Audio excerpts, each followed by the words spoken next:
তো একবার আমার প্রোগ্রাম হলো ক্যালিফোর্নিয়া, লস অ্যাঞ্জেলেস। এখানে আমার 3 দিন প্রোগ্রাম। তারা একটা দিন আমাকে রাখলো সাইট সিন দেখার জন্য। আমাকে নিয়ে গেল লস অ্যাঞ্জেলেস থেকে সান দিয়েগো। সান দিয়েগো হচ্ছে প্যাসিফিক ওশানের পাশে। এইখানে আছে সি ওয়ার্ল্ড, অর্থাৎ সমুদ্রের মধ্যে যা কিছু আছে তা তারা সেখানে উঠায় রাখছে। বিশাল জায়গা, দেখতে অন্তত 4 দিন লাগে পুরা এলাকা দেখতে। তা আমার হাতে সময় 5 ঘন্টা, 5 ঘন্টা আমাকে দেখতে হবে। আমি বললাম গুরুত্বপূর্ণ জিনিসগুলি আমারে দেখাও। তো নিয়ে গেল। এই আপনাদের মাঠটা যত বড়, এরকম একটা বড় পুকুর, সেই পুকুরের মাঝখানে আছে একটা ওয়াল, আর ঠিক মাঝখানে আছে একটা মঞ্চ, আর 10,000 লোক বসতে পারে এরকম একটা গ্যালারি। ওরকম একটা গ্যালারিতে আমাকে বসালো টিকিট কাটায়। ওখানে মাছের খেলা দেখানো হবে।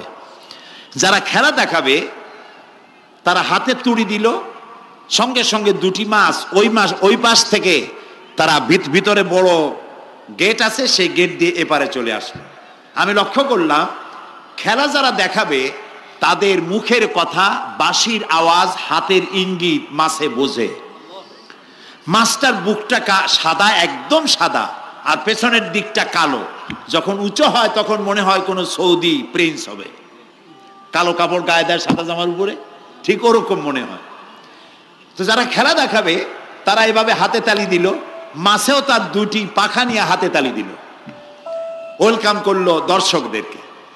অনেকগুলি খেলা দেখালো এই মাছ। এক একটা খেলা দেখাইয়া যখনই স্টেজের সামনে গিয়া মাছ হা করে, তখন বড় বড় বালতির ভিতরে ছোট ছোট মাছ আছে, এই মাছগুলি 2-3 বালতি তার মুখের মধ্যে ঢুকায় দেয়।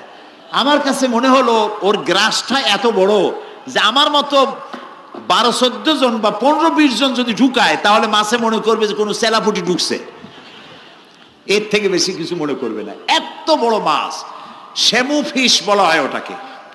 এরপরে দেখলাম তিমি মাছ, নীল জাতীয় তিমি, যে তিমিগুলি খুব কম পাওয়া যায়, মহাসমুদ্রে এগুলি থাকে। এক একটা নীল তিমির ওজন 5,000 টন পর্যন্ত হতে পারে। এর যে বাচ্চা হয় সে বাচ্চায় দুধ খায়। তিমি হচ্ছে স্তন্যপায়ী প্রাণী। যে বাচ্চা হইল যেদিন হয় সেদিন থেকেই বাচ্চার 50 থেকে 60 মণ দুধ লাগে। কে খাওয়ায়? সুবহানাল্লাহ। দুনিয়ার কোনো গভর্নমেন্ট খাওয়ায় না। দুনিয়ায় স্থলভাগে পিঁপড়া থেকে শুরু করে হাতি পর্যন্ত, ছোট্ট চেলা পোকা থেকে শুরু করে সাপ, বড় বড় পাইথন পর্যন্ত, টোনাটুনি পাখি থেকে শুরু করে ঈগল পর্যন্ত, নদীর ভিতরে চেলাপুটি থেকে শুরু করে তিমি মাছ পর্যন্ত অসংখ্য প্রাণী সকাল বেলায় খালি পেটে জঙ্গল থেকে, গর্তের মধ্য থেকে, বাসা থেকে, পানির মধ্য থেকে যার যার আস্তানা ছেড়ে আহারের অনুসন্ধানে শত সহস্র কোটি প্রাণী সব যার যার ক্ষুধার পেট নিয়ে বেরিয়ে যায়। আল্লাহ রাব্বুল আলামিন বলেন, সন্ধ্যা হতে না হতে সবগুলির পেট ভরাইয়া যার যার বাসায় আমি ভিড়াইয়া দেই। ইন্নাল্লাহা হুয়ার রাজ্জাকু যুল কুওয়াতিল মাতিন। খেতে দেওয়ার মালিক কে? সেই আল্লাহর এই গুণকে, এই গুণাবলীকে বিশ্বাস করতে হবে। খেতে দেওয়ার মালিক তিনি কেবলমাত্র। সন্তান হয় না, দেওয়ার মালিক কে? বলেন জোরে। হাসাবার মালিক কে? কাঁদাবার মালিক কে? সুখ দেওয়ার মালিক কে? দুঃখ থেকে উদ্ধার করার মালিক কে? হায়াতের মালিক কে? মতের মালিক কে? ফাআলুন লিমা ইউরিদ। যা খুশি তাই তিনি করতে পারেন। সুবহানাল্লাহ বলে। কোন? কাফ আর নুন, 2টি অক্ষর। যখন যা ইচ্ছে করে হয়ে যায়। আল্লাহর এই গুণকে বিশ্বাস করলে মানুষ শিরক থেকে বাঁচতে পারবে। মাজার মুখী হবে না মুসলমান, মসজিদ মুখী হবে তখন। আজ আমার মুসলমান একদিকে নামাজও পড়ে আর একদিকে মাজারের কাছে গিয়ে দুর্বল হয়ে যায়। আছে না? আছে কি না? মাজারগুলির কাছে গিয়ে সাহায্য কামনা করে। আমার নিজের চোখে দেখেছি। মাজারে গিয়ে কিভাবে সেজদা দেয় কবরকে, বলেন নাউযুবিল্লাহ। আল্লাহ ছাড়া কাউকে রুকু সেজদা করা যায় না। যা চাবার আল্লাহর কাছে চাইতে হবে। ওয়াইজা সাআলতা ফাসআলিল্লাহ ওয়াইজা ইসতাআনতা ফাসতাইন বিল্লাহ। যা কিছু চাওয়ার আল্লাহর কাছে চাও, যা কিছু বলার আল্লাহকে বলো। সব কিছু করার মালিক তিনি, সুবহানাল্লাহ বলেন। এই জন্য মাজারের সাথে মুসলমানদের সম্পর্ক হবে না, মুসলমানদের সম্পর্ক হবে মসজিদের সাথে। কিসের সাথে বলেন জোরে? আপনি কোন অসুবিধায় পড়েছেন, মাজলুম হয়েছেন, অত্যাচারিত হয়েছেন, চাকরির সমস্যা হয়েছে, ঘরে খাবার নাই, অসুখ বিসুখ হয়েছে, নানান ধরনের সমস্যায় পড়েছেন, কোনো মাজার নয়, কোনো পীর নয়, মসজিদের ভিতরে চলে যান, উজু করে মসজিদে ঢুকে 2 রাকাত কাজায়ে হাজাতের নামাজ পড়েন। রাসূলুল্লাহর উপরে যখনই বিপদ হতো তিনি নামাজে দাঁড়ায় যেতেন। সুবহানাল্লাহ বলো। আপনি কেন যাবেন একটা কবরের কাছে?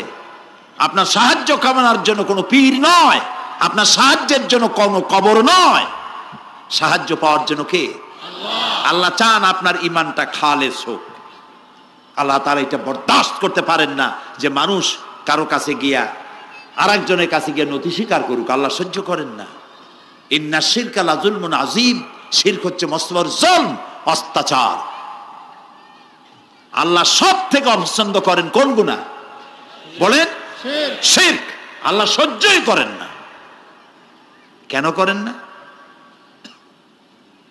একটা যুক্তিতে আসে। যারা বিবাহ করেছেন তাদের স্ত্রী যদি স্বামীর সাথে যে ধরনের হাসি খুশি প্রেমের আদান প্রদান করে, স্বামী ছাড়া যদি আরেকজন পুরুষের সাথে এরকমের ভাব বিনিময় করে, ফোনে কথা বলে, প্রেম করে, খুব সুন্দর করে ভালোবাসা দিয়ে যদি চিঠি লেখে অন্য পুরুষের কাছে, অথবা প্রেম নিবেদন করে, তাহলে স্বামীদের অবস্থা কেমন হবে বলেন? এইটার জবাব দিতেও যদি দেরি হয় তো খুবই কুলক্ষণ। হ্যাঁ, ভয়ানক হবে, ভয়ানক হয়ে যাবে। নিজের চরিত্র যতই যা হোক, বউর চরিত্র ভালো চাই। আচ্ছা বলেন তো, স্ত্রী আপনার সঙ্গে যেভাবে প্রেমের হাসি হাসে, প্রেম নিবেদন করে, ওই রকম আরেকটা পুরুষের কাছে সাথে করলে আপনার সহ্য হয় না কেন? আপনি স্ত্রীর উপরে আপনার অধিকারটা কতখানি, কি জন্যে? আপনার স্ত্রীর যে হাসি, যে মিষ্টি হাসি, যা আপনার প্রাণ কেড়ে নেয়, ওই হাসিতে আপনার কোনো অবদান আছে বলেন? তার যে টানা টানা চোখ, সুন্দর ভ্রু, মাথায় অনেক লম্বা চুল, শরীরটা সুন্দর, যৌবন, রূপ, এর ভেতরে আপনার কোনো অবদান আছে? হ্যাঁ আছে, একটু তো আছেই। আপনি যে মুখ দিয়ে বউটা হাসে, সেই ঠোঁটে একটু লিপস্টিক লাগাইছেন। যে চোখের জন্য আপনি পাগল, সেই চোখে একটু কাজল লাগাইছেন। শরীরটাকে পেঁচাবার জন্য সুন্দর একটা শাড়ি কিনে দিছেন। একটা শাড়ি দিয়ে, একটু লিপস্টিক কিনে দিয়ে, চুলের একটা ক্লিপ কিনে দিয়ে, একটা ভালো শাড়ি কিনে দিয়া স্ত্রীর উপরে যদি এত অধিকার আছে যে কোনদিন মৃত্যু পর্যন্ত কোন প্রেমের হাসি, ভালোবাসার আদান প্রদান আপনি ছাড়া আর কারো সাথে করতে পারবে না, এইটা যদি আপনার অধিকার এভাবে প্রতিষ্ঠিত হয়, তাহলে এই হাসি যিনি দিলেন, এই দাঁত, এই সুন্দর চোখ, এই রূপ, এই যৌবন যা আল্লাহ তাআলা দিলেন, তার সামনে কোনো পীর অথবা কবরের সামনে যদি হাত পাতে আল্লাহ বরদাস্ত করেন না। কথা কি বুঝে আসছে? কথা বুঝে আসছে? আলহামদুলিল্লাহ বলেন। আলহামদুলিল্লাহ। বুঝলেই আমাদের কষ্ট সার্থক। আলহামদুলিল্লাহ বলি। আমরা যেন আল্লাহরে চিনতে পারি, বুঝতে পারি। আমার বিশ্বাস করুন, কোরআন আমার সামনে, আল্লাহর কসম, কোন জীবিত পীর, কোন মৃত্যু পীর আমার ভাগ্যের ভালো বা মন্দ করার কোন অধিকার রাখে না, রাখে না, রাখে না। কোন পীর ফু দিয়ে আমার ভাগ্যকে ভালো বানাই দিতে পারবে না, পারবে না, এবং আমার একটা চুলও বাঁকাও করতে পারবে না। খাইরিহি ওয়া শাররিহি মিনাল্লাহি তাআলা। আমার ভালো, আমার মন্দ করার একমাত্র মালিক কে? এক আঙ্গুল আকাশের দিকে উঁচু করে চিৎকার দিয়ে বলুন কে? আবার বলেন, আবার বলেন, আবারও বলুন। হাত নামান। আল্লাহ কবুল করুন, বলেন আমিন।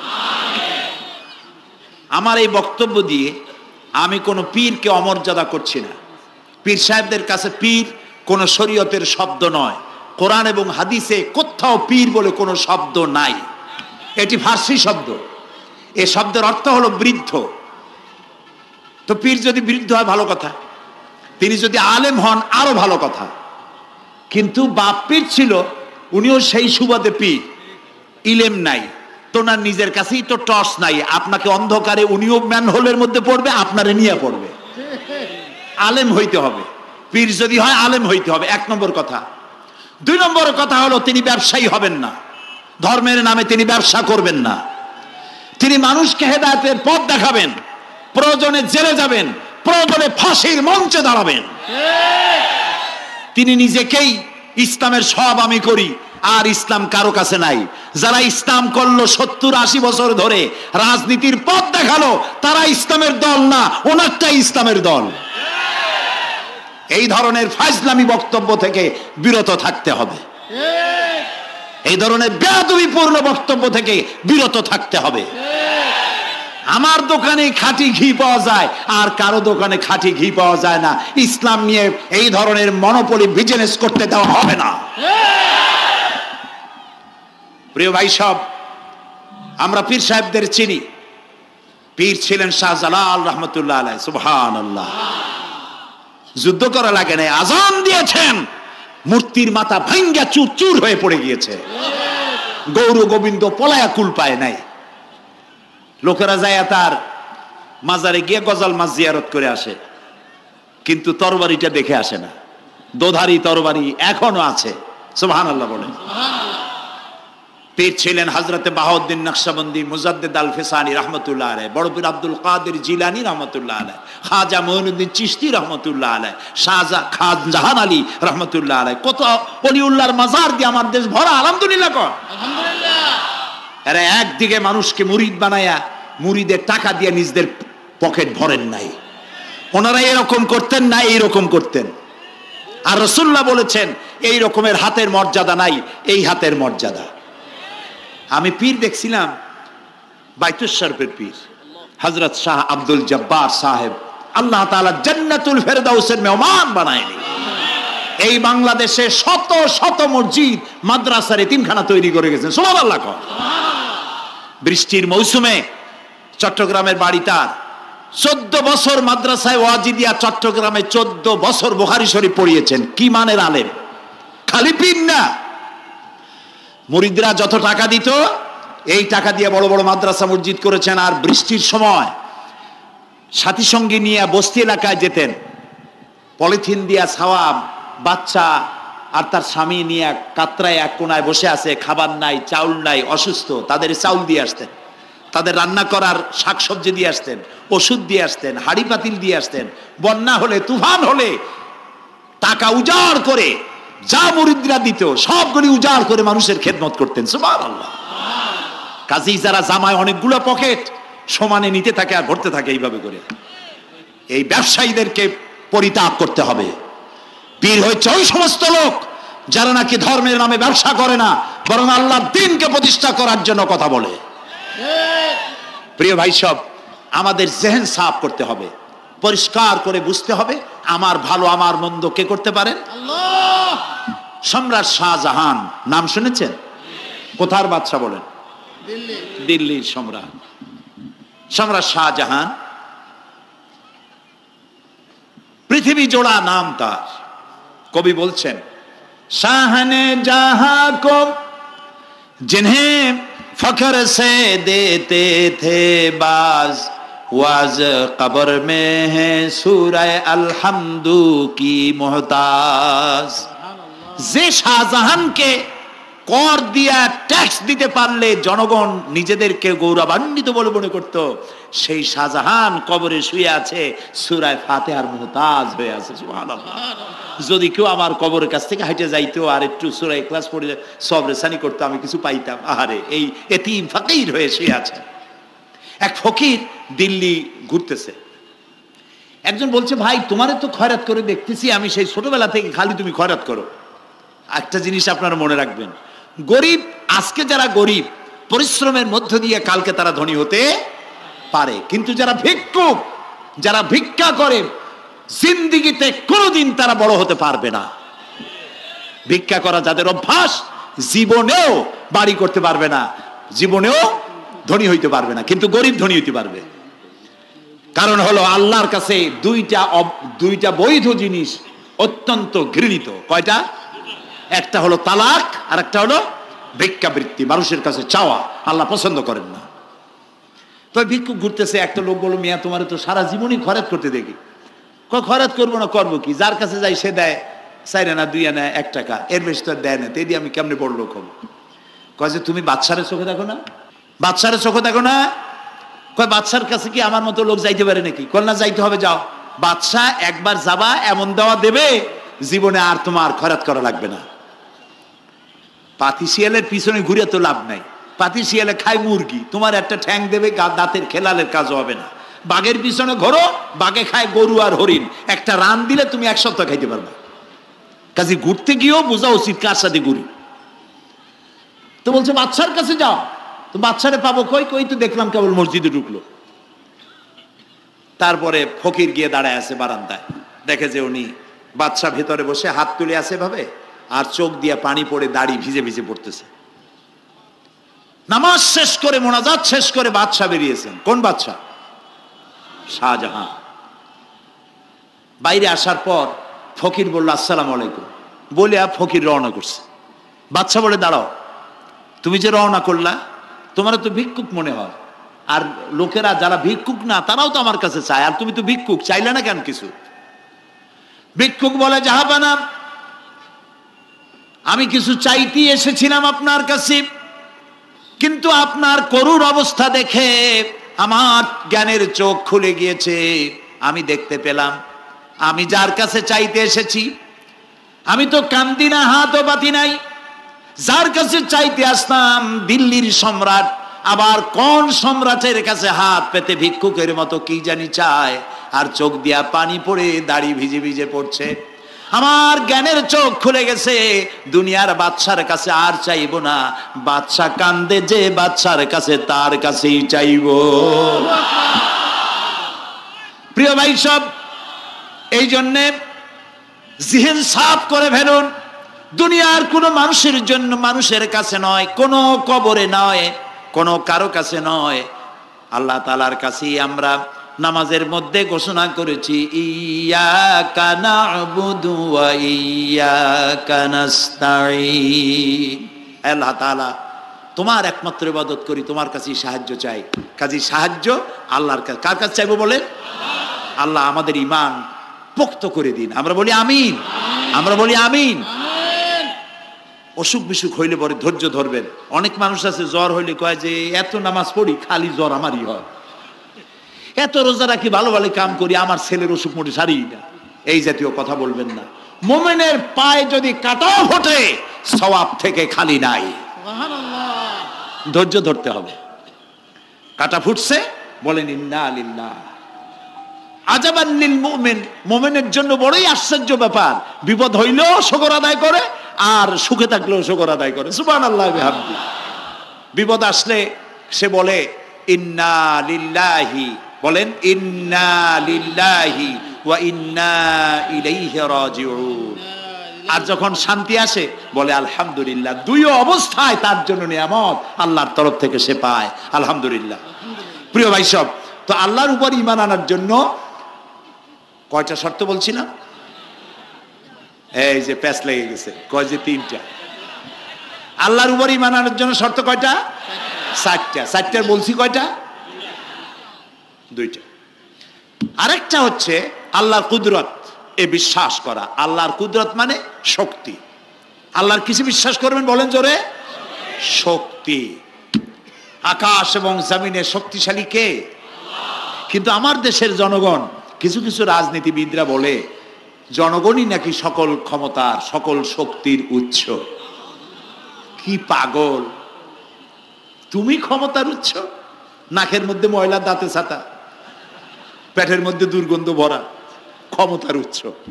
আশ্চর্য কথা, এই যে ক্ষমতার উৎস, হাজার হাজার লোক এখানে বসা, দুইটা ভাউয়া ব্যাংক যদি দুই কোণা দিয়ে ঢোকে, ভাউয়া ব্যাংক চেনেন, বিগ সাইজের ব্যাংক, দুইটা যদি দুই দিক দিয়ে ঢোকে লাফাইতে লাফাইতে, সামনে যারা আছে এমনি লাফাবে। অন্তত টঙ্গী তামিরুল মিল্লাত মাদ্রাসা ছাড়াইয়া তারপরে ফিরে তাকায় বলবে, ভাই আমরা দৌড়াই কেন? ব্যাংকের সামনে অসহায়, বল্লা ভীমরুলের সামনে অসহায়, সাপের সামনে, বিচ্ছুর সামনে অসহায়, তারা কয় সকল ক্ষমতার উৎস জনগণ। কপাল পোড়া, ক্ষমতার উৎস জনগণ নয়। এটা কোরআনের সাথে কন্ট্রাডিকশন হয় এ কথায়। আল্লাহ বলেছেন আন্নাল কুওয়াতা লিল্লাহি জামিয়া, সকল ক্ষমতার উৎস কে? চিল্লায় বলো ক্ষমতা কি দেখছেন? মাত্র 1.5 মিনিট। কয় মিনিট? মাত্র 1.5 মিনিট। আল্লাহ বলেছেন কোন? সাথে সাথে তামিলনাড়ু, মালয়েশিয়া, ইন্দোনেশিয়া, থাইল্যান্ড, মালদ্বীপ, শ্রীলঙ্কা 2 লক্ষ লোক শেষ, 1 লক্ষের খোঁজ নাই। সমুদ্রের পানি 33 ফিট উঁচু হয়ে এসছে। সুবহানাল্লাহ কই দিচ্ছে করে না? বিজ্ঞানীরা বলেছেন ভারত মহাসাগরের তলদেশে ফাটল ধরেছে, ওর কয়েক কিলোমিটার নিচে ভূমিকম্পের উৎপত্তি হয়েছে। ভারত মহাসাগরের পানি 3 হাত না 4 হাত, কত কিলোমিটার আল্লাহ জানে। এই কয়েক কিলোমিটার নিচে যে মাটি, সেই মাটিরও কয়েক কিলোমিটার নিচে ভূমিকম্পের উৎপত্তি। এখান থেকে ভূমির কম্পন হয়েছে, সেই ভূমিকম্পে সমস্ত মহাসাগরের মধ্যে, ভারত মহাসাগরের মধ্যে জলকম্পন শুরু হয়েছে। পানির কম্পন, মাটির কম্পন একসাথে। 33 ফিট উঁচা, মানে 4 তলা বিল্ডিং এর মতো উঁচু হয়ে আসছে পানি। 4 তলা পরিমাণ উঁচু হয়ে পানি চলে আসছে। বাড়ি গাড়ি সব কিছু খড় কুটার ন্যায় সব উড়িয়ে দিয়েছে। এগুলোরে কপাল পোড়া নাস্তিক যেগুলি, তারা বলে প্রাকৃতিক দুর্যোগ। ওর বাপের মাথা। আচ্ছা, প্রাকৃতিক দুর্যোগ, প্রকৃতি কি? কোন জন্তুর নাম? প্রকৃতি কোন জন্তু জানোয়ারের নাম? প্রকৃতি নিজে চলে না কেউ তাকে চালায়? কে চালায়? কপাল পোড়া রাতা বুঝে না। বিশ্ববিদ্যালয়ের শিক্ষক হয়েছে তো, আল্লাহ দিয়ে আসি কোথায়? তবে সব খারাপ না, ভালো আছে আলহামদুলিল্লাহ। কিছু আছে কপাল পোড়া। বিশেষ করে শান্তিনিকেতনে যারা পড়াশোনা করে আসে, সাহিত্য চর্চা করে, এই সাহিত্য চর্চা করতে করতে এক পর্যায়ে কপাল পুড়ে যায়। আল্লাহরে চিনতে পারে না। সব চেনে, আল্লাহরে চেনে না। আল্লাহ এখন চিনাইতেছে ভালো করিয়া। প্রিয় ভাই সব, কওমে আদ, কওমে সামুদ, এগুলিকে আল্লাহ তারা ধ্বংস করেছেন। কিয়ামতের আগে এই যে 7টা আকাশ, এই আকাশ সম্পর্কে অবিশ্বাসীরা তারা বলেছে আকাশ বলতে কিছুই নেই, এটা নাকি অনেক দূরে, তাই নীলা নীলে দেখা যায়। কি কপাল পোড়া চিন্তা করেন, নীলা নীলা দেখা যায়। এই আকাশ মহাশূন্য। এই আকাশগুলিকে, আকাশ কয়টা স্তর? 7টা। এগুলি কাতাইয়ে সিজিল্লিল কুতুব। কোরআনে কারিমে আল্লাহ তাআলা বলেছেন কিতাবের পৃষ্ঠার মতো কিয়ামতের আগে একটার পর একটা ঠাস ঠাস করে পড়বে, ভেঙে চুরে চুরমার হয়ে যাবে। ওয়াইদাল বিহারু ফুজ্জিরাত, আল্লাহ তাআলা বলছেন ইদাস সামাউ ফাতারাত ওয়াইদাল কাওয়াকিবু ইনতাসারাত ওয়াইদাল বিহারু ফুজ্জিরাত। আকাশের তারকাসমূহ বিক্ষিপ্ত হয়ে পড়বে। অসংখ্য তারকারাজি, বিশাল বিশাল তারকা বিক্ষিপ্ত হয়ে পড়বে। চন্দ্র সূর্য একটার সাথে আরেকটা ধাক্কা লেগে চাঁদ আর সূর্য আলো হারিয়ে ফেলবে, একাকার হয়ে যাবে। পাহাড়গুলো উঁচু করে আল্লাহ তাআলা জমিনের উপরে আছাড় মারবেন, কালিহিনিল মানফুস, তুলার মতো উড়ে চলে যাবে। সুবহানাল্লাহ বলবা না? কত বড় শক্তি আল্লাহ পাকের। ওয়াইদাল বিহারু ফুজ্জিরাত, সমুদ্র সমূহ বিদীর্ণ হয়ে যাবে। সমুদ্রে যত পানি আছে সমস্ত পানিগুলি নিঃশোষিত হয়ে যাবে মাটির তলায় এবং সেখানে অগ্নুৎপত্তি হবে। কোরআনে কারীম আল্লাহ বলে দিয়েছেন গোটা সমুদ্রগুলিতে আগুন জ্বলতে থাকবে। এগুলি কিয়ামতের আলামত। আল্লাহ পাকের অফুরন্ত মেহেরবানি। এই যে কানের কাছ দিয়া গুলিটা চলে গেছে, কানে লাগে নাই, বাড়ির কাছ থেকে কিয়ামত হয়ে গেল, বাংলাদেশে আল্লাহ বাঁচাই দিলেন। সুবহানাল্লাহ বলো, আলহামদুলিল্লাহ বলেন। আমাদের প্রতিবেশী দেশগুলিতে যেভাবে আঘাত লাগছে, ওর 1000 ভাগের 1 ভাগের আঘাত কয়েক সেকেন্ড যদি বাংলাদেশে হতো, আমাদের সব অপরিকল্পিত শহর, রাজুক পারমিশন দিয়েছে 3 তলার, করা হয়েছে 7 তলা। এইভাবে অপরিকল্পিত যত বিল্ডিং আছে এগুলি পচা সিমেন্ট দিয়ে, পচা ইট দিয়ে তৈরি করা হয়েছে। 2-3 সেকেন্ডের ভূমিকম্প যথেষ্ট এই শহর লন্ডভন্ড করে দেওয়ার। অসংখ্য মানুষ মারা যাবে, অসংখ্য বাড়ি ঘর শেষ হয়ে যাবে। এদেরকে রেস্কিউ করার মতো মডার্ন ইকুইপমেন্টসও গভর্নমেন্টের কাছে নাই। এই জন্য আল্লাহর কাছে সেজদা দিয়া গুনার তওবা করতে হবে, আল্লাহ আমাদের মাফ করে দাও, আমার এই গরিব দেশটাকে কিয়ামত পর্যন্ত এই গজব থেকে বাঁচাও। প্রিয় ভাই সব, আল্লাহ তাআলার ক্ষমতার ওয়াজ আমি আজ করতে পারবো না, অনেক লম্বা হয়ে যাবে। কারণ আমাকে 3টা পুঁজির কথা তো কমসে কম বলতেই হবে, অল্প করে হলেও। শুনবেন তো? আল্লাহ তৌফিক দিক, বলেন আমিন। তো আল্লাহ তাআলার ক্ষমতায় বিশ্বাস করা, তার প্রচন্ড ক্ষমতা, যা খুশি তাই বলেন করতে পারেন। মরাকে জিন্দাকে মারতে পারেন, মরুভূমিতে ফুল ফুটাতে পারেন। সুবহানাল্লাহ, যা খুশি তাই করতে পারেন। এই শক্তি সহকারে আল্লাহকে বিশ্বাস করতে হবে। 4 নম্বরে আল্লাহর হুকুম এবং হাকাম, আদেশ নিষেধ। আমি আল্লাহরে বিশ্বাস করি, এই কথার কোনো দাম নাই যদি তার আদেশ না মানি। এই কথার কোনো দাম নাই যদি তার নিষেধকে আমি আমার জীবনে প্রত্যাহার না করে চলতে পারি। মুসলমান বলে দাবি করার কোনো মূল্য নেই। একদিকে নামাজ পড়ি, আর একদিকে ওজনে কম দেয়, খাদ্যে ভেজাল দেয়, বেপরদা করি, মিথ্যা কথা বলা হয়, ওজনে কম দেয়, খাদ্যে ভেজাল দেয়, জমিনের আইল ঠালে, আমানতের খেয়ানত করে, আল্লাহর হুকুম মানা হলো না, রসুলের আদেশ মানা হলো না। আল্লাহর উপর ঈমান আনার জন্য 4র্থ শর্ত হচ্ছে আল্লাহ যা বলেছেন মাথা নত করে মেনে নিতে হবে, বলতে হবে সামি'না ওয়া আতা'না। বলেন সামি'না ওয়া আতা'না, শুনলাম আর মেনে নিলাম। বলেন তো জোরে, শুনলাম আর মেনে নিলাম। সুবহানাল্লাহ বলেন। মুমিনেরা এই প্রশ্নই করবে না মদ হারাম কেন, মুমিনেরা এই প্রশ্নই করবে না জুয়া হারাম কেন, মুমিনেরা এই প্রশ্নই করবে না জেনা হারাম কেন। একটাই জবাব, মদ হারাম কেন? আল্লাহ হারাম করেছেন তাই হারাম। জেনা হারাম কেন? আমার আল্লাহ হারাম করেছেন তাই হারাম। জুয়া হারাম কেন? আমার আল্লাহ হারাম করেছেন তাই হারাম। কোন যুক্তি নাই। যুক্তির, আল্লাহর নিষিদ্ধ জিনিসে যুক্তি তালাশ করে কেবলমাত্র শয়তান। আল্লাহর আদেশ নিষেধে যুক্তি তালাশ করে কে? শয়তান। মুমিনের কাজ হলো সামি'না, বলেন, ওয়া আতা'না, শুনলাম আর মানলাম, বাস, শেষ কথা, খালাস। এই গেল 4টি শর্ত পুরো হয়ে গেল। এই 4টি শর্ত যদি পূরণ করতে পারি তাহলে আল্লাহরে বিশ্বাস করছি এটা প্রমাণিত হবে, এটা জাস্টিফাই হবে, এটা সত্যতা প্রমাণ হবে যদি আল্লাহ হুকুম মতো। 1 নম্বরে হলো, আমি আবার কথাটা প্যাকেট করে দিই যাতে করে আপনারা বাড়ি নিয়ে যাইতে পারেন। আল্লাহর উপরে ঈমান এনেছি, এই কথাটাকে কমপ্লিট করার জন্য শর্ত কয়টা? 4টা। 1 নম্বরে আল্লাহর অস্তিত্বে বিশ্বাস, বলেন আল্লাহর অস্তিত্বে বিশ্বাস। 2 নম্বরে আল্লাহর গুণাবলীতে বিশ্বাস। 3 নম্বরে আল্লাহর ক্ষমতায় বিশ্বাস। 4 নম্বরে আল্লাহর আদেশ এবং নিষেধে বিশ্বাস, মান্য করে চলা। আল্লাহ যেন এই তৌফিক আমাদের দেয়, বলেন আমিন। আল্লাহ রাব্বুল আলামিন দুনিয়ায় শান্তি, আখিরাতে জাহান্নাম থেকে মুক্তি দেওয়ার জন্য আল্লাহ পাক আমাদেরকে একটা ব্যবসার কথা বলেছেন। ওই ব্যবসায় পুঁজি কয়টা? বলেন। 3টা পুঁজি। বলছি কয়টা? দেখেন যে কেমনি প্যাঁচ লাগে।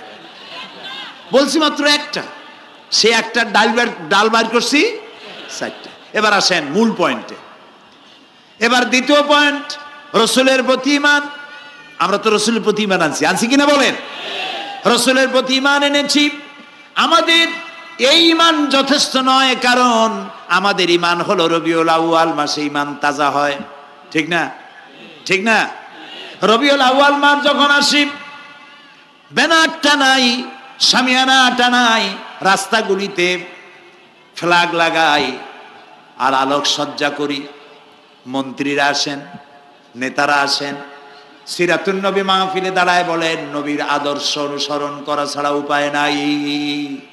অথচ ওনার পা থেকে শুরু করে মাথা পর্যন্ত নবীর আদর্শ নাই।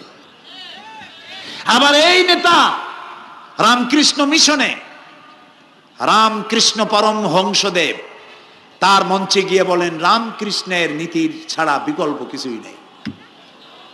আবার গৌতম বুদ্ধের জন্মবার্ষিকী উদযাপনের জন্য সেখানে গিয়ে বলেন গৌতম বুদ্ধের অহিংস নীতি অনুসরণ করা ছাড়া জাতির যোগীনাথ হওয়ার আর কোনো পথ নাই। যেখানে যায় সেই জায়গার গুলি ধরে।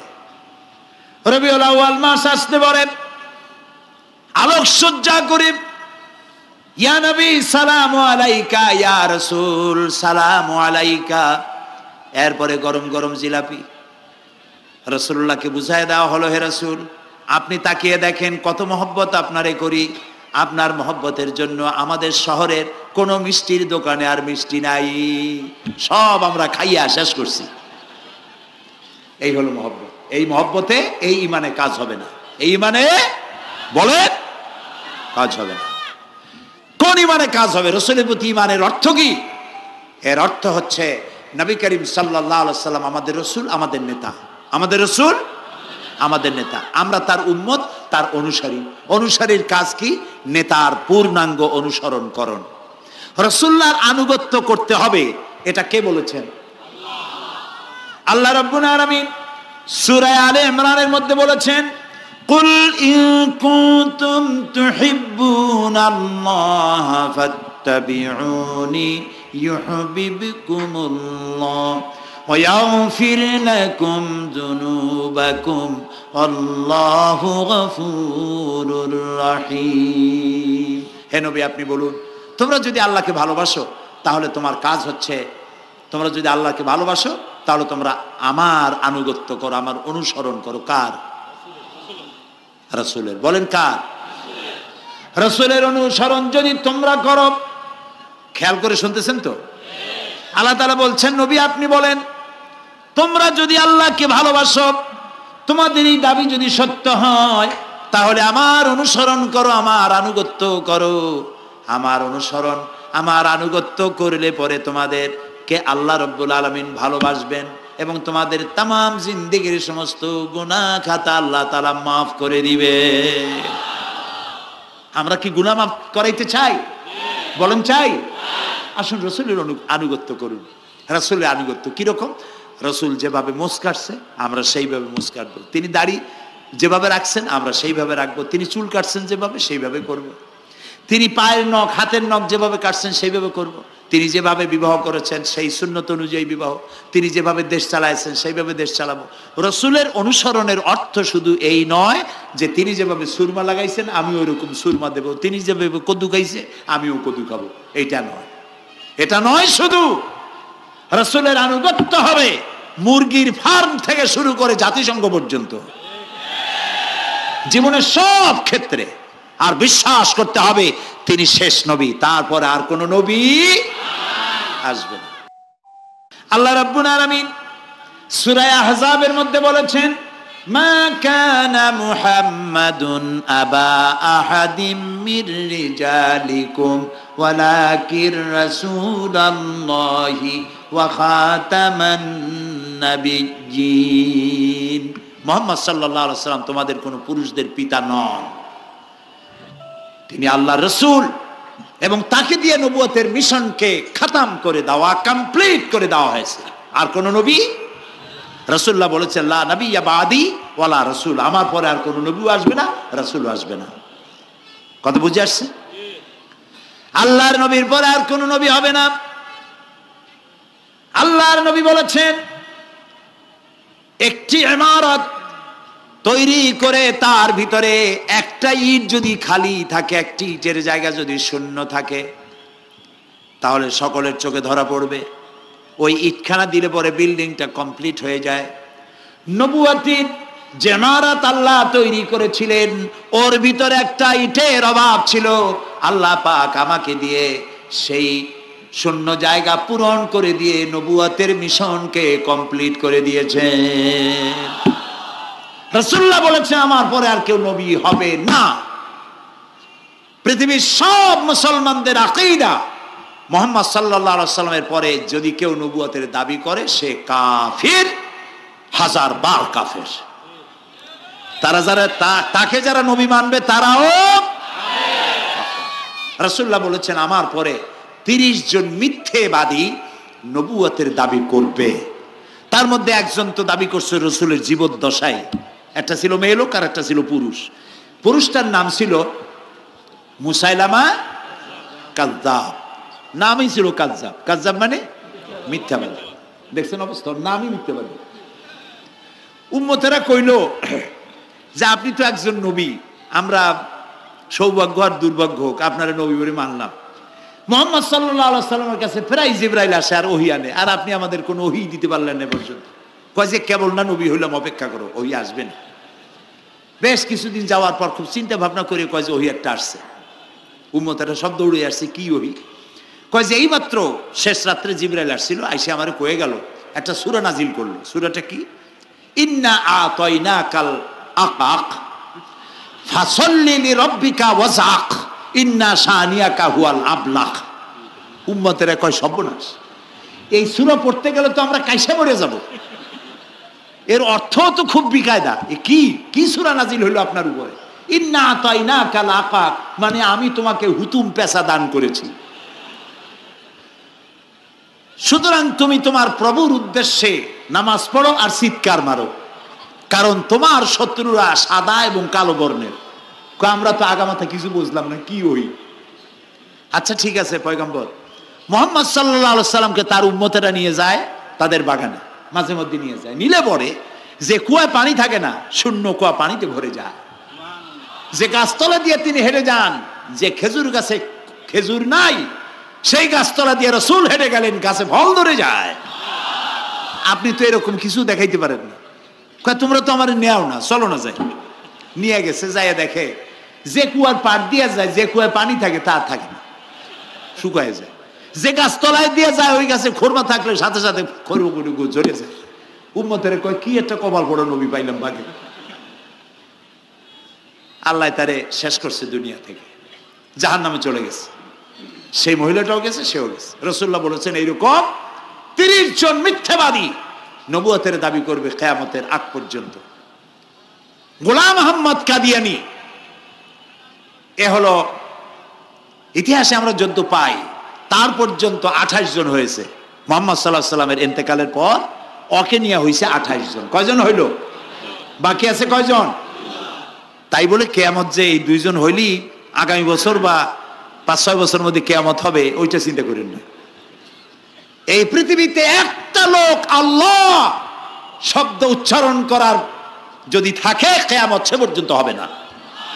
সুবহানাল্লাহ। সুতরাং বহুত দেরি আছে কিয়ামতে। তবে ওর মতো আরো শয়তান 2 জন আসবে। গোলাম আহমদ কাদিয়ানী বলল আমি পয়গম্বর, আমি নবী, আমার উপরে ওহী আসে। তো তার সঙ্গে ওই যুগের বড় আলেম মাওলানা আতাউল্লাহ শাহ বুখারী রহমতুল্লাহ আলাইহি, তিনি বললেন আচ্ছা তুমি যে নবুয়তের দাবি করো এই শক্তি তুমি পাও কই? কয় যে আমার শক্তি তো কোরআন, কোরআনের মধ্যেই আছে আমার কথা। কোথায়? কয় সূরা সফের মধ্যে আছে। ইয়াতি মিন বাদি ইসমুহু আহমদ। ঈসা আলাইহিস সালাম আমার ব্যাপারে ফোরকাস্ট করেছেন, ভবিষ্যৎবাণী দিয়েছেন যে আমার পরে একজন আসবে তার নাম হবে আহমদ, আমি তো সেই আহমদ। মাওলানা বুখারী বলছেন বেকুব, ঈসা আলাইহিস সালাম যার কথা বলেছেন তার নাম, ঈসা আলাইহিস সালাম যার কথা বলেছেন তার নাম হলো ফকাত আহমদ, আর তোমার নাম হলো গোলাম আহমদ। তাহলে এতে করে বোঝা যায় ঈসা আলাইহিস সালাম যার কথা বলেছেন তুমি সেই আহমদের গোলাম, তো তুমি নবুয়তের দাবি করো কেন? গোলাম আহমদ কয় যে হুজুর আমার নামের আগে গোলাম বৈশা একটু সমস্যা হয়েছে, ঠিক তো গোলামটারে যদি বাদ দেই তাহলে তার আপনি আপত্তি করতে পারেন না আমি আহমদ থাকি আর আপনি আমার উম্মত হয়ে যান। আমার কথা ঈসা আলাইহিস সালাম বলেছেন। মাওলানা বুখারী বলছেন, দেখো তোমার ফতোয়া অনুযায়ী তুমি বলছো নামের প্রথম অংশ বাদ দিয়া শেষের অংশ নিয়ে তোমার উপর ঈমান আনতে, তাহলে আমার নাম আতা আল্লাহ, তোমার ফতোয়া অনুযায়ী আমার নামের প্রথম অংশ বাদ দিলাম, আতা গেছে, থাকছে আল্লাহ। আর আল্লাহ হয়ে বলছি তোর মতো গাধারে আমি নবুয়ত দেই নেই। এরপর এই শয়তানের মৌত হলো কোথায় বলেন, কোথায়? পায়খানার ভিতরে। এই কাদিয়ানীরা, গোলাম মোহাম্মদ কাদিয়ানী কাফের, ওরে যারা নবী বলে মানে তারাও কাফের। প্রিয় ভাই সব, পৃথিবীর 48টি মুসলিম দেশ কাদিয়ানীদেরকে নন মুসলিম মাইনরিটি হিসেবে ঘোষণা দিয়েছে রাষ্ট্রীয়ভাবে। সৌদি গভর্নমেন্ট আইন পাশ করেছে কিয়ামত পর্যন্ত কাদিয়ানীরা মক্কা মদিনায় প্রবেশ করতে পারবে না। বিগত 100 বছরের ভিতরে কোনো কাদিয়ানী মক্কা মদিনায় ঢুকতে পারে নাই। আজকে বাংলাদেশে খতমে নবুয়তের আন্দোলন নতুন কিছু নয়। দীর্ঘদিন থেকে এই উপমহাদেশে খতমে নবুয়তের আন্দোলন চলছে। এই আন্দোলন চলবে যতদিন পর্যন্ত সরকারের পক্ষ থেকে তাদেরকে নন মুসলিম মাইনরিটি ঘোষণা না করা হচ্ছে, আন্দোলন চলবেই। এদের লাশ রাস্তায় ফেলাই দিবা আর 14 কোটি মুসলমান তাকিয়ে তাকিয়ে দেখবে, তা বিশ্বাস করো না। খতমে নবুয়তের আন্দোলন যারা করেন, এই জাতির 14 কোটি মুসলমানের সমর্থন তাদের পেছনে রয়েছে। কাজী তাদের ব্যাপারে উচ্চবাচ্য কথা বলতে গিয়ে ব্যারিস্টার হন, আইনজীবী হন, যেই হন, খতমে নবুয়তের আন্দোলন যারা করে তাদের ব্যাপারে কথা বলতে গিয়ে মুখ সামনে কথা বলবেন। এদেশের মানুষ শহীদ হয়ে যাবে, কাদিয়ানীদেরকে বরদাস্ত করবে না। আমাদের দেশে হিন্দু, থামুন, আমাদের দেশে হিন্দু, খ্রিস্টান, বৌদ্ধ আমাদের দেশের নাগরিক অধিকার ভোগ করে না? আমাদের সমান নাগরিক অধিকার তারা ভোগ করে। কাদিয়ানীরাও হিন্দু খ্রিস্টানদের মতো নন মুসলিম মাইনরিটি হিসেবে এদেশে বসবাস করে নাগরিক সুবিধা ভোগ করবেন, কোনো অসুবিধা নাই। কিন্তু আপনি মুসলমান বলে দাবি করবেন না, শেষ নবী মানবেন না, আমরা এই ব্যাপারে কিয়ামত পর্যন্ত আপোষ করব না। কেবলমাত্র মূর্খ, দালাল, হারামখোর তারাই কাদিয়ানীদের পক্ষ অবলম্বন করতে পারে, ইমানদারেরা পারে না।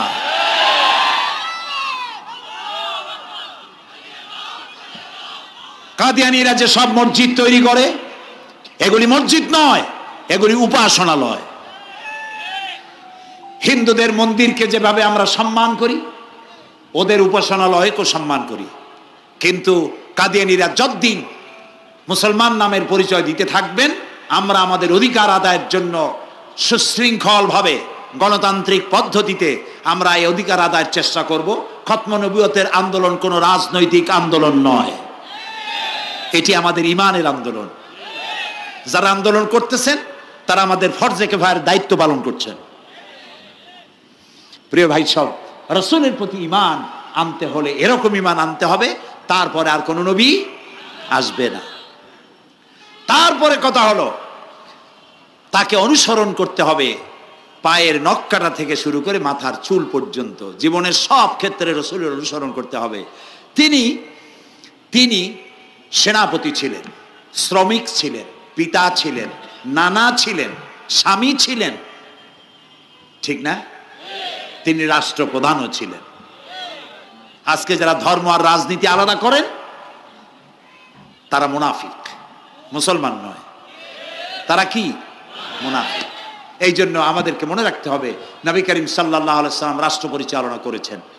যারা ধর্ম আর রাজনীতি আলাদা করেন তারা মুসলমান হিসাবে আল্লাহর কাছে পরিচিত হতে পারবেন না।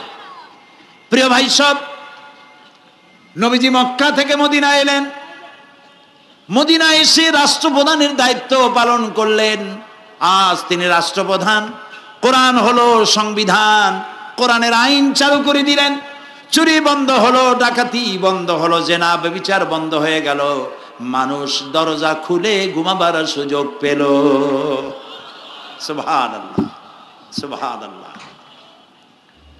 নবী করিম সাল্লাল্লাহু আলাইহি ওয়াসাল্লাম একটি সুন্দর সুখী সমাজ পৃথিবীতে চালু করে গেলেন। আজ আমাদের ভাগ্য যদি খুলতে হয়, রাসূলের অনুসরণ করি আমাদেরকে রাষ্ট্র পরিচালনা করতে হবে। ইসলাম সন্ত্রাসকে প্রশ্রয় দেয় না, ঠিক না ভাই? আমাদেরকে যারা সন্ত্রাসী বলে, ওরাই তো সন্ত্রাসের দাদা, ওরা সন্ত্রাসের জন্মদাতা। আমাদেরকে সন্ত্রাসী বলো? আমি আমেরিকায় বক্তব্য করেছি, লন্ডনে বক্তব্য করেছি, আমি তাদেরকে বলছি তোমরা আমাদেরকে সন্ত্রাসী বলো? আমাদের দেশে যাইয়া দেখো, তোমাদের এখানে সমস্ত সুপার মার্কেটগুলি সব বন্ধ হয়ে যায় বেলা 4টায়, কোনো মার্কেট খোলা থাকে না। কেন খোলো না? তোমরা সিকিউরিটি দিতে পারবে না বলে খোলো না। চুরি হবে, ডাকাতি হবে, লুটপাট হবে, এই জন্য বিকেলেই সব বন্ধ হয়ে যায়, রাতে কোনো দোকান খোলা থাকে না। তো যাও তো আমাদের দেশে, আমাদের তো সন্ত্রাসী বলো? গরিব দেশ। আমাদের দেশের বাবুরহাটে, নরসিংদীর কাছে বাবুরহাট, যেটাকে এই দেশের ম্যানচেস্টার বলা হয়, সারা রাত কোটি কোটি শত কোটি টাকার কাপড় চোপড় বেচা কিনা হয়, পুলিশের গন্ধ খুঁজে পাওয়া যায় না, সারা রাত বেচা কিনা হয়। গ্রামের বাজারগুলি যায় দেখেন আমাদের দেশে, যশোরে, খুলনায়, উত্তরবঙ্গে রাত 2টা 2:30 পর্যন্ত বেচা কিনা হয়, ঠিক না? এই যে আমাদের দেশে আল্লাহর মেহেরবানি, এবারে যে ঈদের সময় ঈদ আর পূজা একসাথে হইল, মুসলমান মেয়েরা, হিন্দু মেয়েরা সোনা দানা গলায় পরিয়া, হাতে পরিয়া, তারপরে বাজারঘাট ঈদের কেনাকাটা, পূজার কেনাকাটা করছে, কোনো অসুবিধা হয় নাই, ঠিক না? আল্লাহর মেহেরবানি, র্যাবে জি যা করার করছে। মক্কা শরীফে, মদিনা শরীফে দেখলাম লোকেরা হাত তুলে, বাংলাদেশি লোকেরা ওখানে যারা আছে, র্যাবের জন্য দোয়া করছে, আল্লাহ র্যাবের প্রতি তুমি রহমত নাজিল করো, আল্লাহ রহম করুন, কোন আমি। দেশের যতটা অসুবিধা হয়েছিল তার থেকে অনেক গুণ জ্ঞান হয়ে গেছে, আলহামদুলিল্লাহ, আলহামদুলিল্লাহ। প্রিয় ভাই সব, এই যে আল্লাহ রাব্বুল আলামিন মুসলমানদেরকে পৃথিবীর মধ্যে সব থেকে বেশি শান্তি প্রিয় করেছেন, কোন আলহামদুলিল্লাহ। তোমরা আমার মক্কা যাইয়া দেখো, মক্কা মদিনায় যাইয়া দেখো, আমাদের কেউ সন্ত্রাসী? মক্কা মদিনায় লক্ষ লক্ষ মানুষ, এই যে সব চলে গেছে, এখন কোথায় গেছে? সারা পৃথিবী থেকে মানুষেরা এখন ছুটছে ছুটছে, পৌঁছে গেছে, আর পথে আছে, প্লেনে আছে, নদীতে আছে, গাড়িতে আছে। সুবহানাল্লাহ, লক্ষ লক্ষ মানুষ চলে গেছে, সবার একই ড্রেস, একই গন্তব্য, একই স্লোগান, লাব্বাইক আল্লাহুম্মা লাব্বাইক। সব মানুষ চলে গেল। আমি 96-তে যখন পার্লামেন্টে আসলাম, প্রথম পার্লামেন্টে এক বক্তৃতার ভেতরে আমি বলেছিলাম যে আমাদের দেশে নেতা নেত্রীরা ওমরা করে, হজ করে। আচ্ছা, আপনারা যাইয়া দেখেন কি, করেন কি, আনেন কি? যাইয়া একটু তোয়াফ করিয়া আসার সময় আতর আর পাথর, সুরমার খুরমা পকেট ভরে নিয়ে আসেন, কিন্তু চোখে দেখেন না। আল্লাহ তাআলা বলছেন, আওয়ালাম ইয়ারাউ আন্না জাআলনা হারামান আমিনান, তোমরা কি দেখতে পাও না আমার এই হারামকে আমি কিভাবে নিরাপত্তার শহর বানিয়েছি? সুবহানাল্লাহ। রাত 2:30-3টার সময় চাঁদের মতো সুন্দরী যুবতী মেয়ে একাকিনী, কোনো পুরুষ সঙ্গী ছাড়া, নিজের ডেরা, নিজের তাবু ফেলে কাবা শরীফের ভিতরে এসে গেল, লক্ষ লক্ষ পুরুষের মধ্য দিয়ে আল্লাহর ঘর তওয়াফ করলো, তাহাজ্জুদের নামাজ আদায় করলো, এরপরে দোয়া দুরুদ করে, কান্নাকাটি করে মেয়ে লোকটি একাকী লক্ষ লক্ষ মানুষের মধ্য দিয়ে নিজের ঘরে ফিরে গেল। কোন পুরুষের একবার তার চেহারার দিকে নজর পড়েছে তো দ্বিতীয়বার তার রূপ উপভোগ করার মতো সাহস কারো মনের মধ্যে জাগে না। 1000 বছরের ইতিহাস, মক্কা থেকে, মদিনা থেকে, আরাফাত থেকে, মুজদালিফা থেকে, মিনা থেকে একটা নারী লাঞ্ছিতা হয়েছে, ধর্ষিতা হয়েছে, অপমানিতা হয়েছে, এর ইতিহাস নাই। প্রিয় ভাই সব, প্রসঙ্গক্রমে এই টঙ্গী লক্ষ লক্ষ লোকেদের সমাবেশ হয়, আলহামদুলিল্লাহ বলে। হতেই পারে তাবলিগি জামাতের ভাইয়েরা এখানে উপস্থিত হন, সারা দেশ থেকে, বিভিন্ন দেশ থেকেও লোকজন আসে, এক জায়গায় বসে আল্লাহ বিল্লাহ করে, মোনাজাত করে। এটা মনে আসলো তাই বলতেছি। কেউ কেউ এটাকে খুব বাড়াবাড়ি করেন, সে বাড়াবাড়িটা হলো, কেউ কেউ বলেন আরাফাতের পরেই দ্বিতীয় এই সমাবেশ। এই বেয়াদবি শব্দটা কেউ উচ্চারণ করবেন না আল্লাহর হস্তে। কোথায় টঙ্গী, কোথায় আরাফাত, আর কোথায় টঙ্গী? কি এর সাথে আপনি কি মিলান? আপনি বলুন এখানে লক্ষ লক্ষ লোক হয়েছে, আমরাও দেখতে পাচ্ছি লক্ষ লক্ষ লোক হয়, কিন্তু আপনি কেন দ্বিতীয় সমাবেশ বলেন? কেন আপনি আরাফাতের ময়দানের পরে এই কথা বলেন? মহা গুনাহ, মহা বেয়াদবি। আরাফাতে যাওয়া ফরজ, টঙ্গীতে আসা নফল নয়। আপনি কিসের সাথে কি তুলনা করেন? জিন্দিগিতে এই চিন্তা করবেন না। কিছু কিছু লোক আছে গ্রামের মধ্যে, অবশ্য কোনো আলেম, কোনো মুরব্বীরা এইসব কথা বলেন না, মূর্খ যারা, তারা এই ধরনের কথা ছড়াইছে গ্রামে। 3 বার টঙ্গীতে আসতে পারলে 1 হজের সওয়াব হয়। বলেন নাউজুবিল্লাহ। শুধু 3 বার না, কিয়ামত পর্যন্ত লোকের এখানে আসতে থাকলে আরাফাতের ময়দানে 1 সেকেন্ডের যে সওয়াব হবে তাও হবে না। আরাফাত হচ্ছে সেই ময়দান যেখানে আদম আলাইহিস সালাম থেকে শুরু করে মুহাম্মদ রাসূলুল্লাহ সাল্লাল্লাহু আলাইহি সাল্লাম পর্যন্ত সব নবীদের চোখের পানি শুকিয়েছে। পৃথিবীর কোটি কোটি মানুষ এখানে কাঁদছে। আর আল্লাহ রাসূল বলেছেন, আল হাজ্জুল মাবরুর লাইসা লাহুল জাযাউ ইল্লাল জান্নাহ। একটা কবুল হজের সওয়াব আল্লাহর কাছে বেহেশত দেওয়া ছাড়া আর কিছুই নেই। মান হাজ্জা লিল্লাহ ফালাম ইয়ারফুস ওয়ালাম ইয়াফসুক রাজা কায়াউমিন ওয়ালাদাতহু উম্মুহু, রাওয়াহুল বুখারী। বুখারী শরীফের হাদিস।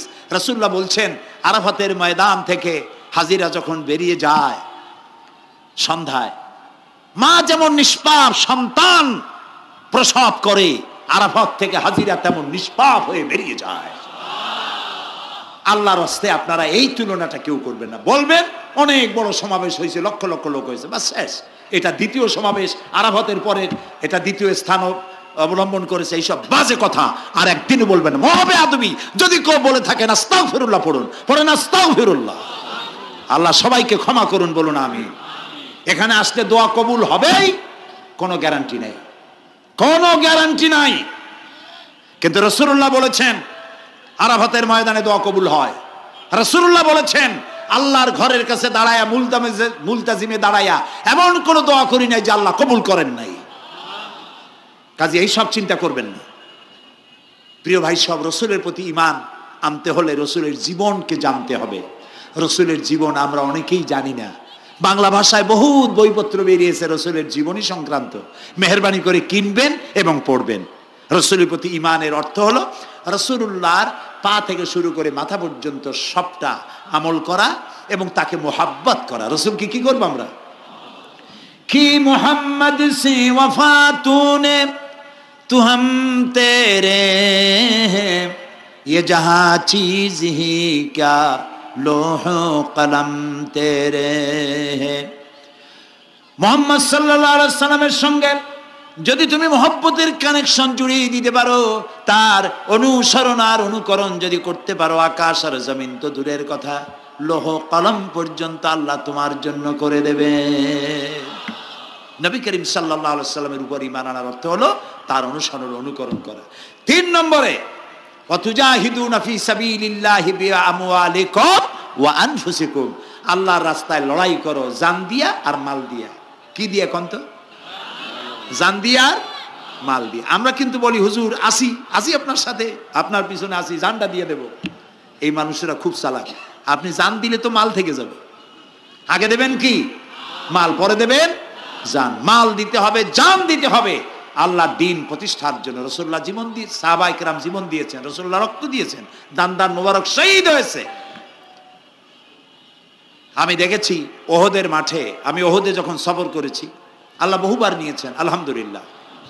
আমাকে সেখানকার একজন আলেম মদিনার, তিনি আমাকে নিয়ে গেলেন ওহদে বেশ কয়েক বছর আগে। ওহদে গিয়ে দেখলাম, আমাকে দেখালো যে নবী করিম সাল্লাল্লাহু আলাইহি ওয়াসাল্লামের যেখানে দান শহীদ হয়ে গিয়েছিল, দাঁত মুবারক শহীদ হয়েছে, রাসূলুল্লাহ বেহুশ হয়ে পড়ে গেছিলেন। তাকে হযরতে আবু বকর, হযরত ওমর, হযরত ওসমান এই 3 জনে উঁচু করে নিরাপদ জায়গায় নেওয়ার জন্য দৌড়াচ্ছিলেন। পাহাড়ের উপরে যখন উঠতেছিলেন, ওই 3 জন রাসূলকে খাড়ে করে নিয়ে উঠতেছেন। পাহাড় তখন কাঁপতেছিল। পাহাড় কাঁপতেছে, এত বড় কাঁপন উঠেছে পাহাড়ের। পাহাড় সেই এলাকা থেকে কাগজ কাটলে, কেচি দিয়ে কাগজ কাটলে যেমন রেজা রেজা হয়ে যায়, আমার নিজের চোখে আমি দেখলাম। তিনি আমাকে দেখালেন এই সেই এলাকা যেখানে রাসূলকে উঠানো হয়েছিল। পাহাড় আল্লাহর ভয়তে কাঁপতেছিল তরতর করে। সেই উঁচা জায়গা, একটা বিশ্রামের মতো জায়গা পাহাড়ের মধ্যে, সেইখানে তাকে নিয়ে যখন রাসূলকে যখন শোয়ানো হচ্ছিল, পাহাড় কাঁপতেছে। নবী করিম সাল্লাল্লাহু আলাইহি সাল্লাম তখন বলছেন, উসবুতি ইয়া জিবাল, উসবুতি ইয়া জিবাল, ইন্নাকা আলাইয়া নবিয়ান ওয়াস সিদ্দিকিন ওয়াস শাহীদাইন। হে পাহাড়, উসবুতি ইয়া জিবাল, হে পাহাড় থেমে যা, তোর উপর আল্লাহর নবী, তোর উপরে সিদ্দিক আর দুইজন শহীদ দাঁড়িয়ে আছে, থেমে যা। পাহাড় থেমে গেল। সিদ্দিক হযরত আবু বকর, দুইজন শহীদ তোর উপরে, হযরতে ওমর, হযরতে উসমান রাদিয়াল্লাহু তাআলা আনহুমা। কবে শহীদ হবে রাসূলুল্লাহ আজকে বলতেছেন তোর উপরে দুইজন শহীদ দাঁড়িয়ে আছে। এইভাবে কষ্ট করেছেন নবীজি, ক্ষুধায় কষ্ট করেছেন, যুদ্ধ করেছেন। তবে সেই যুদ্ধ আক্রমণাত্মক ছিল না, ডিফেন্সিভ ছিল। আক্রমণকে প্রতিহত করার জন্য তিনি লড়েছেন। প্রিয় ভাই সব, এত কষ্ট করার পর তিনি যে দিন কায়েম করে গিয়েছিলেন, আল্লাহ তাআলা বলছেন অতুজাহিদুনা ফি সাবিলিল্লাহি, আল্লাহর রাস্তায় লড়াই করো জান দিয়ে আর মাল দিয়ে আমার দ্বীনকে প্রতিষ্ঠা করার জন্য। যদি তোমরা ইসলাম বুঝে থাকো, এরই মধ্যে তোমাদের জন্য কল্যাণ নিহিত রয়েছে। সুবহানাল্লাহ বলেন, এরই মধ্যে কল্যাণ। সুতরাং শুধু টুপি মাথায় দিয়ে নামাজ পড়লেই হবে না, নামাজও পড়তে হবে, আল্লাহর হুকুম হাকাম মানতে হবে, রোজাও রাখতে হবে, হজও করতে হবে, যাকাতও দিতে হবে, স্ত্রীকে পর্দায় রাখতে হবে, আমলে আখলাকে, সিরাতে সুরাতে, চলনে বলনে, ব্যবসায় বাণিজ্যে, বক্তৃতায়, রাজনীতি, অর্থনীতি, সমাজনীতি, সব জায়গায় আল্লাহ এবং রসুলের পূর্ণাঙ্গ আনুগত্য করার নামই হলো মুসলমান হয়ে যাওয়া। সুবহানাল্লাহ। এই মুসলমান হইতে পারবো আমরা? আল্লাহ যেন তৌফিক দেন, আমিন। সবাই বলেন আমিন।